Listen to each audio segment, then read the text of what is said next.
Hello guys, आज start करेंगे हम यूनिट्स एंड डायमेंशन का लेक्चर नंबर 7।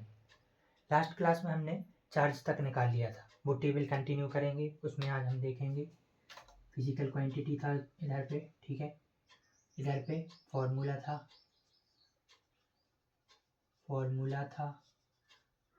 इधर पे ऐसा यूनिट था, इधर पे डायमेंशनल फॉर्मूला था।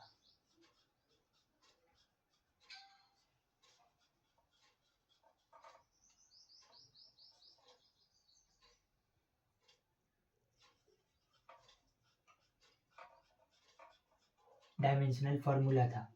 अब नेक्स्ट फिजिकल क्वांटिटी जो हम देखेंगे वो है वोल्टेज या पोटेंशियल, ठीक है। तो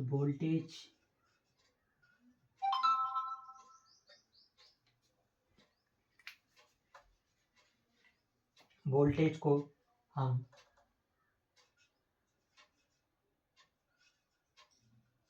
वोल्टेज और पोटेंशियल को हम V से डिनोट करते हैं। V होता है अपना, इसका फॉर्मूला होता है, जो V है वो होता है potential energy per unit charge, ठीक है। Potential energy per unit charge, ये क्या है? ये है पोटेंशियल एनर्जी, ये है चार्ज। तो इसका यूनिट क्या होगा? जूल पर कूलम। जूल पर कूलम, इसी को वोल्ट भी कहते हैं, ये अपन को याद रखना है, वोल्ट्स कहते हैं इसको, जूल पर कूलम को, ठीक है।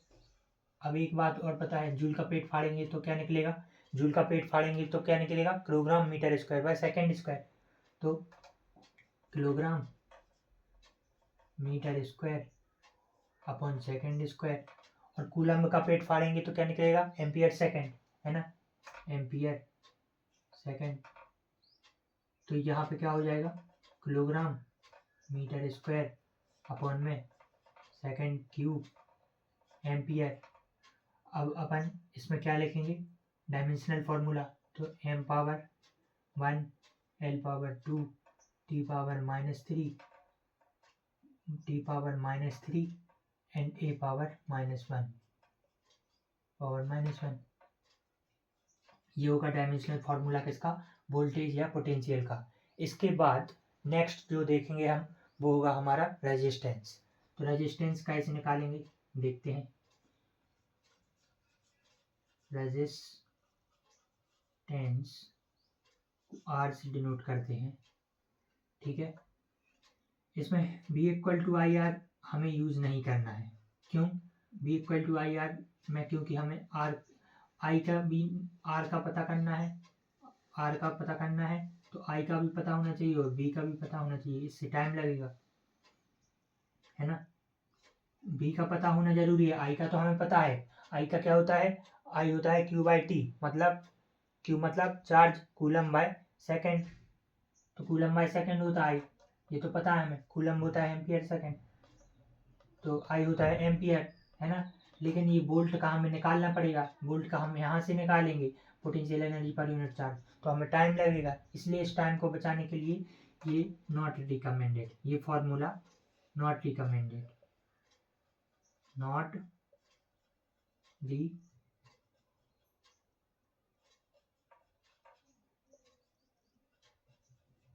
रिकमेंडेड।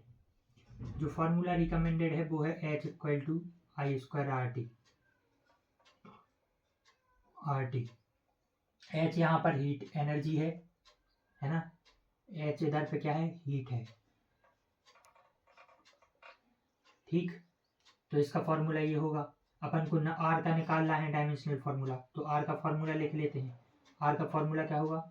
आर इक्वल टू होगा एच बाय आई स्क्वायर टी, ठीक है। तो ये रिकमेंडेड है, ये वाला फॉर्मूला क्या है? रिकमेंडेड है, ये रिकमेंडेड है, ठीक है।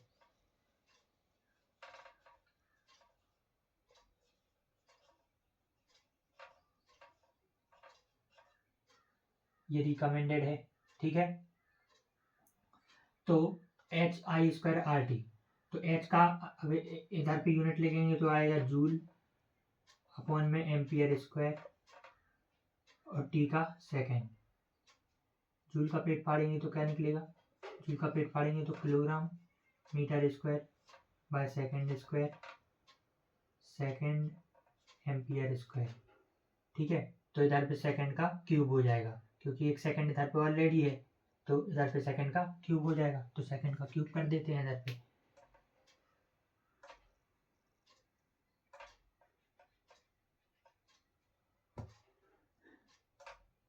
इधर पे एम्पियर स्क्वायर है, इधर पे सेकंड का क्यूब है, तो डायमेंशनल फॉर्मूला हो जाएगा m⁻1 l⁻2 t⁻³ a⁻²। ये डायमेंशनल फॉर्मूला होगा किसका, रेजिस्टेंस का, तो ये रेजिस्टेंस का डायमेंशनल फॉर्मूला होगा। इसके बाद कुछ पॉइंट लिखेंगे हम, इतना आप लोग लिख सकते हैं, लिख लीजिए। इसके बाद हम कुछ पॉइंट लिखेंगे। चलिए ऊपर से रफ करते हैं आप।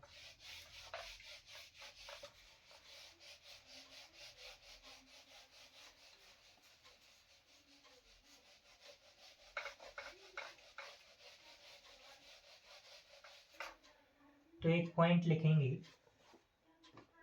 To completely different physical quantity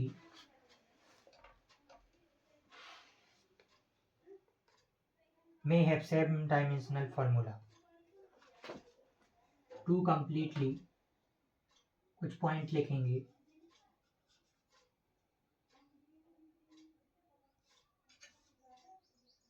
star करके,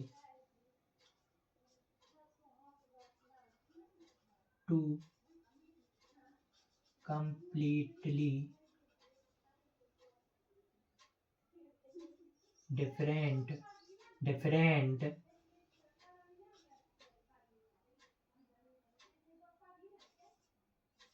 physical quantity may have same dimensional formula, may have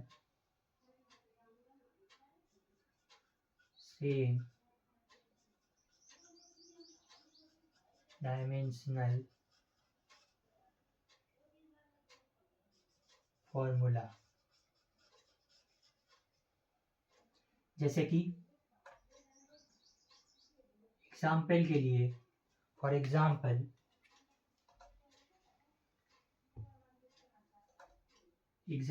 के लिए काइनेटिक एनर्जी का डायमेंशनल फॉर्मूला पोटेंशियल एनर्जी की डायमेंशनल फॉर्मूले से बराबर होगा, है ना। इसके बाद पोटेंशियल एनर्जी की डायमेंशनल फॉर्मूले से बराबर होगा। उसके बाद वर्क डन, टॉर्क, हीट, इन सब का बराबर होगा, है ना। Work done, torque, heat, work done की डायमेंशनल फॉर्मूला के बराबर। इसके बाद टॉर्क की डायमेंशनल फॉर्मूला के बराबर। इसके बाद हीट की डायमेंशनल फॉर्मूला के बराबर होगा, है ना। तो ये सब कंप्लीटली डिफरेंट फिजिकल क्वांटिटीज हैं, लेकिन इन सब के डायमेंशनल फार्मूला बराबर है। इसका मतलब ये नहीं है कि ये फिजिकल क्वांटिटी सेम है, अलग अलग फिजिकल क्वांटिटी है। इसका सिर्फ मतलब है कि इस काइनेटिक एनर्जी का डायमेंशनल फार्मूला पोटेंशियल एनर्जी के बराबर है, पोटेंशियल एनर्जी का डायमेंशनल फार्मूला वर्क डन के बराबर है, वर्क डन का डायमेंशनल फार्मूला टॉर्क के बराबर है, टॉर्क का डायमेंशनल फार्मूला हीट के बराबर है। ऐसे ही सेकंड पॉइंट है जो, उसमें इम्पल्स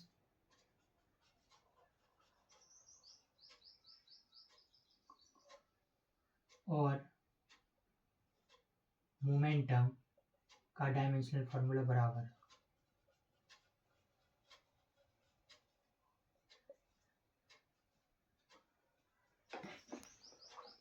मोमेंटम के बराबर होगा, ठीक है। इसके बाद प्लैंक्स कांस्टेंट और एंगुलर मोमेंटम का बराबर होगा डायमेंशनल फार्मूला, तो ये भी लिख सकते हैं।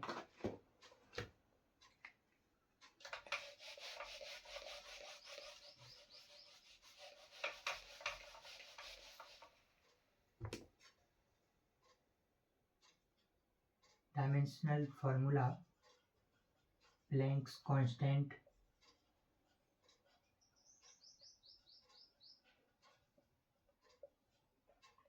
और एंगुलर मोमेंटम।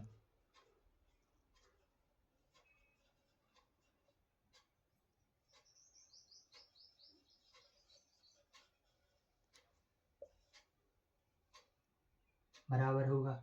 ठीक है, इसके बाद अगला होगा प्रेशर, स्ट्रेस और यंग्स मॉड्यूलस का डायमेंशनल फॉर्मूला बराबर होगा। Pressure, stress, Young's modulus. Pressure, stress,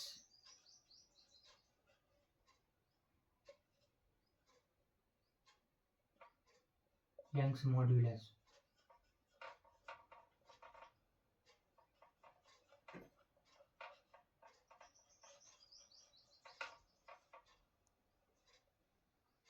ठीक है, यंग्स मॉड्यूलस होता है stress by strain. Stress by strain होता है यंग्स मॉड्यूलस। तो स्ट्रेस क्या होता है? Force per unit area formula, जिसको एक बात मैंने बोली थी इस चैप्टर में, बहुत सी चीज़ों की, बहुत सी फिजिकल क्वांटिटीज़ के आपको फार्मूला पता नहीं होंगे।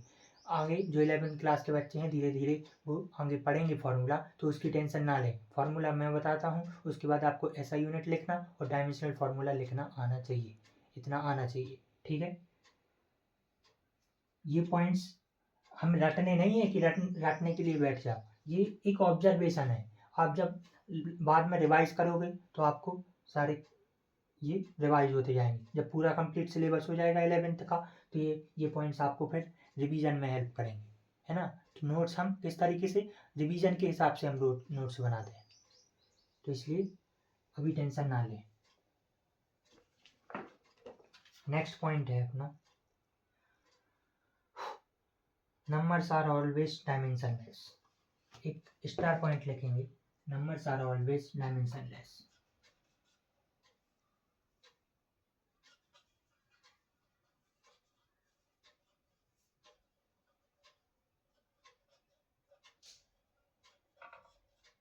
ऑलवेज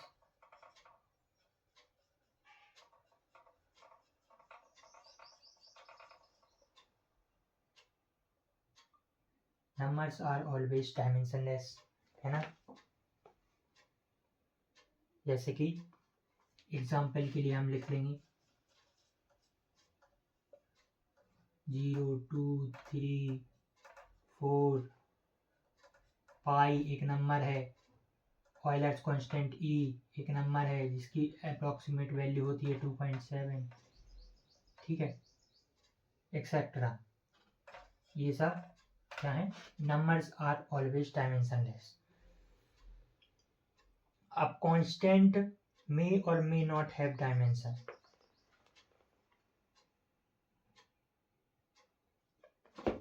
नेक्स्ट पॉइंट लिखेंगे, कांस्टेंट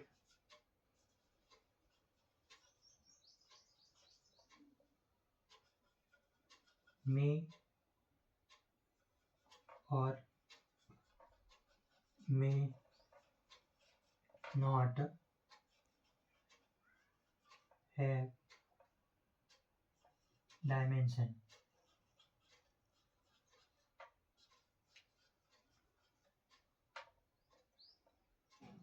कांस्टेंट मे और मे नॉट हैव डायमेंशन मतलब कुछ कांस्टेंट के पास डायमेंशन हो सकता है, कुछ के पास नहीं हो सकता। अब किसके पास होता है तो वो देखते हैं। तो GHKR, R universal gas constant है, तो इधर पे लिखेंगे हम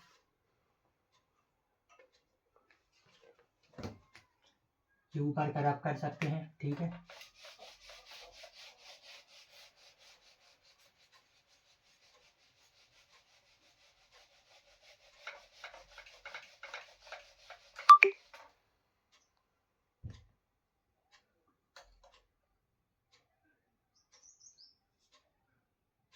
GHHKR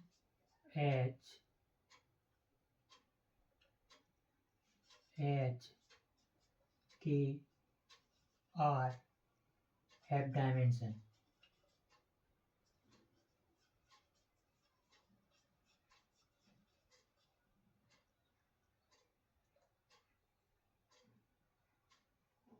लेकिन नेक्स्ट पॉइंट लिखेंगे, नेक्स्ट पॉइंट में किस किस के पास friction coefficient mu, friction coefficient mu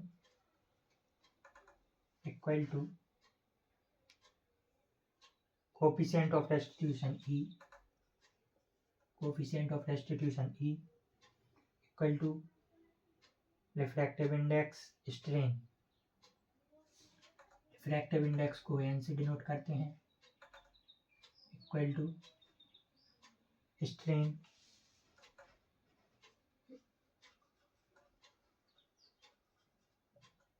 strain, ये क्या लिखा है, स्ट्रेन।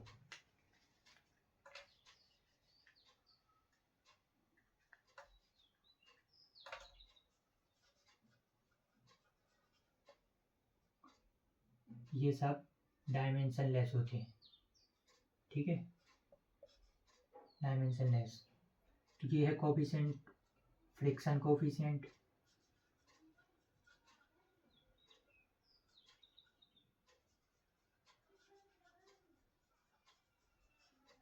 फ्रिक्शन कोफिशिएंट, ये कोफिशिएंट ऑफ रेस्टिट्यूशन,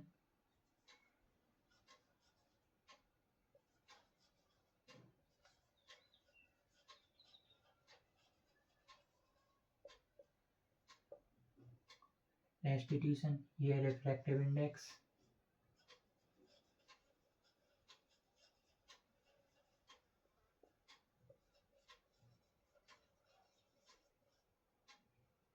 और ये है स्ट्रेन, जिसको एप्सिलॉन से डिनोट करते हैं। स्ट्रेन का तो पता ही है, change in length bye original length, तो ये डायमेंशन लेस होता। रिफ्रैक्टिव इंडेक्स अभी हम पढ़ेंगे, ठीक है, और ये है अपना कोफिशिएंट ऑफ रेस्टिट्यूशन ई, और ये फ्रिक्शन कोफिशिएंट, ये सब डायमेंशन लेस होते हैं, ठीक है। आज के लिए इतना ही, थैंक यू वेरी मच।